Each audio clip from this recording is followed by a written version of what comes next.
मैं हूं doctor Atul बमराड़ा, cyber सुरक्षा विशेषज्ञ एवं cyber ambassador, information security, education and awareness division, electronics एवं सूचना प्रौद्योगिकी मंत्रालय, भारत सरकार। श्रोताओं, आज हम एक ऐसे विषय पर चर्चा करेंगे जो हमारे वर्तमान एवं भविष्य दोनों से जुड़ा है।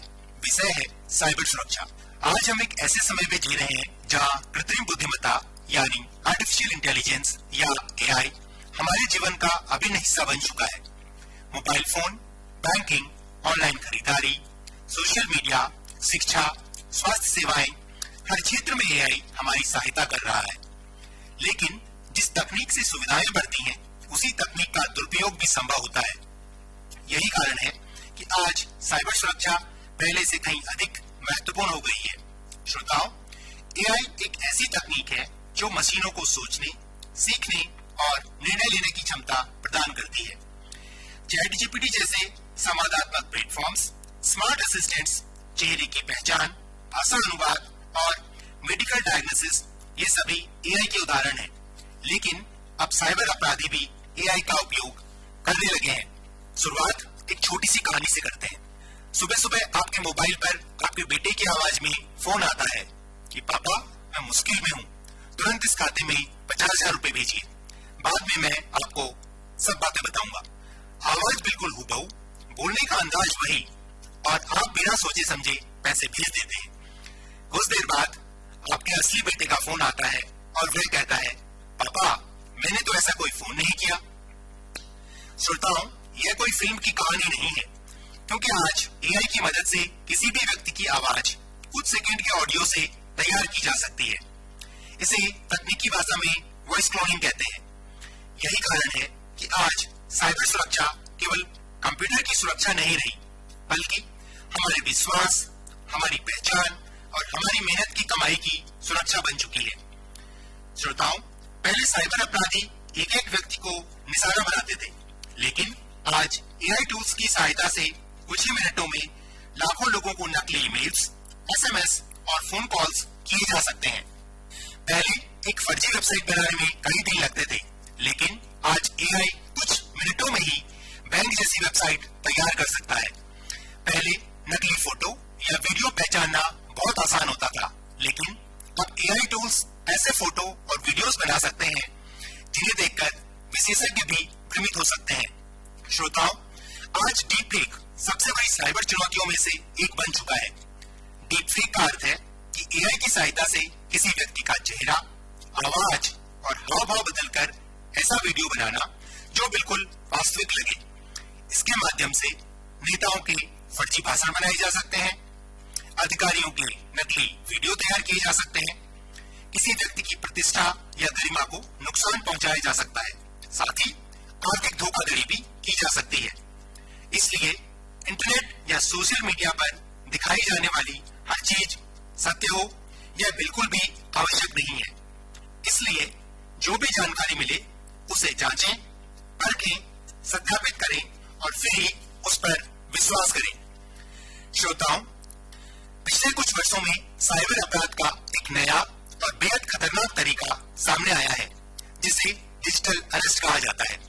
इसमें साइबर क्रिमिनल या साइबर ठग स्वयं को पुलिस अधिकारी, सीबीआई, ईडी, आयकर विभाग, साइबर क्राइम सेल या अन्य किसी सरकारी एजेंसी का अधिकारी बताकर फोन या वीडियो कॉल्स करते हैं। वे नकली पहचान पत्र, सरकारी लोगो और वर्दी का प्रयोग करके अपने झूठ को विश्वसनीय बनाने का प्रयास करते हैं। इसके बाद वह पीड़ित को यह कहकर डराते हैं कि उनका Aadhaar card, PAN card, SIM card या बैंक खाता किसी अपराध, मनी लॉन्ड्रिंग, ड्रग्स तस्करी या अन्य गैर कानूनी गतिविधि में इस्तेमाल हुआ है और वह किसी गंभीर मामले में आरोपी है। श्रोताओं, कई बार वे व्यक्ति को घंटों तक वीडियो कॉल पर बनाए रखते हैं, किसी से बात न करने की धमकी देते हैं और यह दावा करते हैं कि वह डिजिटल अरेस्ट में है। भय और मानसिक दबाव का फायदा उठाकर वे तथाकथित जांच, सत्यापन या जमानत के नाम पर बैंक खाते से पैसे ट्रांसफर करवा लेते हैं। यह पूरी प्रक्रिया एक सुनियोजित साइबर ठगी है। इसलिए हमेशा याद रखें कि भारत में कोई भी सरकारी एजेंसी वीडियो कॉल्स के माध्यम से किसी व्यक्ति को गिरफ्तार नहीं करती। फोन पर पैसे ट्रांसफर करने का आदेश नहीं देती और न ही किसी मामले के निपटारे के लिए ऑनलाइन भुगतान मांगती है। यदि आपको इस प्रकार की कोई कॉल प्राप्त हो तो घबराएं नहीं, तुरंत कॉल काट दें। किसी भी प्रकार की व्यक्तिगत और बैंकिंग जानकारी साझा करने से बचें। श्रोताओं, साइबर अपराधी केवल आधुनिक तकनीक या हैकिंग टूल्स पर निर्भर नहीं रहते, बल्कि वे मानव मनोविज्ञान, ह्यूमन साइकोलॉजी को सबसे प्रभावी हथियार बनाते हैं।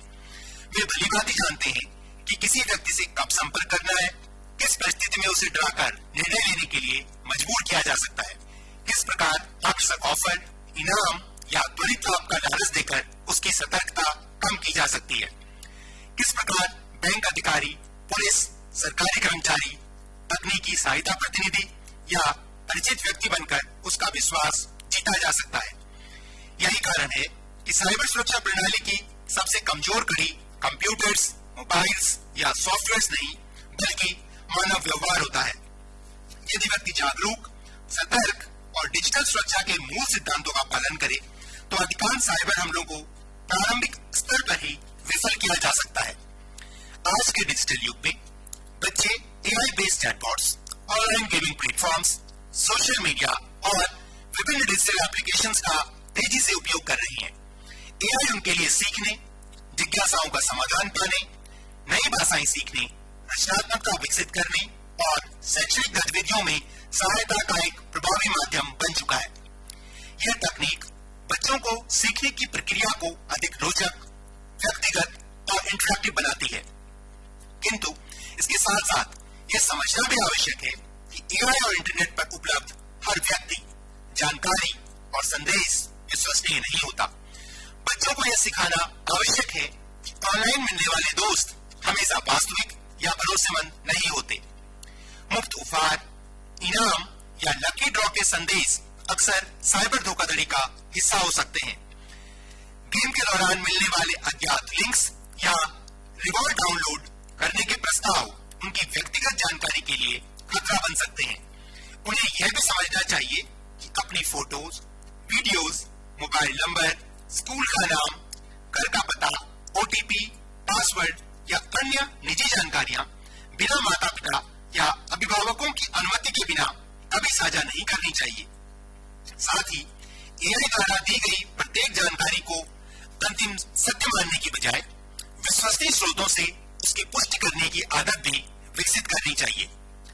अभिभावकों व शिक्षकों की जिम्मेदारी है कि वे बच्चों के साथ खुलकर डिजिटल सुरक्षा, साइबर शिष्टाचार, गोपनीयता और जिम्मेदार ऑनलाइन बिहेवियर के सुरक्षित उपयोग पर नियमित संवाद करें। जिस प्रकार पारिवारिक संस्कार बच्चों को एक जिम्मेदार नागरिक बनाते हैं, उसी प्रकार डिजिटल संस्कार उन्हें सुरक्षित, जागरूक, नैतिक और जिम्मेदार डिजिटल सिटीजन बनने की दिशा में मार्गदर्शन करते हैं। भविष्य में तकनीक का लाभ वही बच्चे सुरक्षित रूप से उठा सकेंगे जो डिजिटल दुनिया के अवसरों के साथ साथ उसके जोखिमों को भी समझते हों। डिजिटल युग में महिलाएं व वरिष्ठ नागरिक सोशल मीडिया, ऑनलाइन बैंकिंग व विभिन्न डिजिटल सेवाओं का बढ़ चढ़कर प्रयोग कर रहे हैं। हालांकि यही दोनों वर्ग साइबर अपराधियों के सबसे आसान टारगेट्स भी बनते हैं। महिलाओं को fake social media profiles, mob pictures, deepfake videos, cyber stalking व ऑनलाइन हैरेसमेंट जैसी चुनौतियों का सामना करना पड़ सकता है, जबकि वरिष्ठ नागरिकों को बैंक अधिकारी, बीमा कंपनियां, पेंशन विभाग, बिजली विभाग या गैस एजेंसी के नाम पर किए जाने वाले फर्जी कॉल्स व मैसेजेस के माध्यम से KYC update, pension verification, gas subsidy के बहाने पर ओटीपी, यूपीआई पिन या अन्य गोपनीय जानकारी साझा करने के लिए धोखा दिया जा सकता है। ऐसे मामलों में घबराने या शर्म महसूस करने के बजाय सतर्क रहना, किसी अनजान लिंक या कॉल पर तुरंत विश्वास न करना, सभी डिजिटल साक्ष्यों को सुरक्षित रखना तथा समय पर संबंधित विभागों में शिकायत करना अत्यंत आवश्यक है।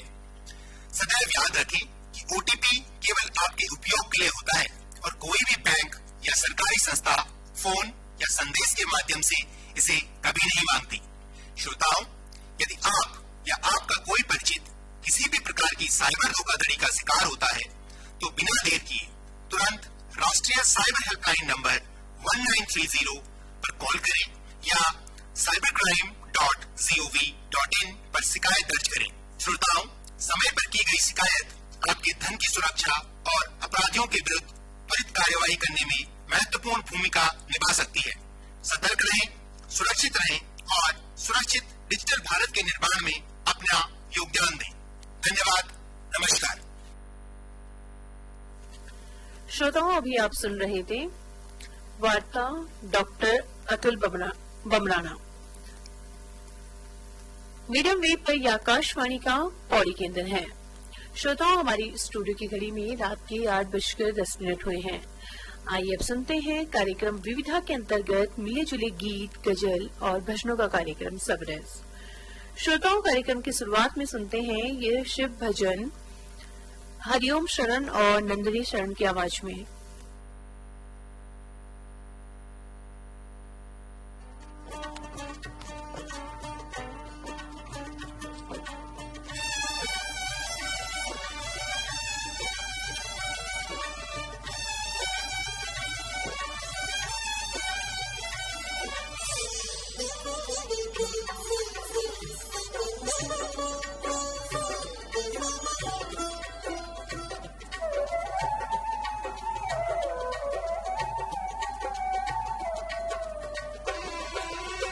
शिव शंकर परम मनोहर सुख बरसाने वाले, दुख टालते भव से टालते, शंभो भोले भाले, शंभो भोले भाले।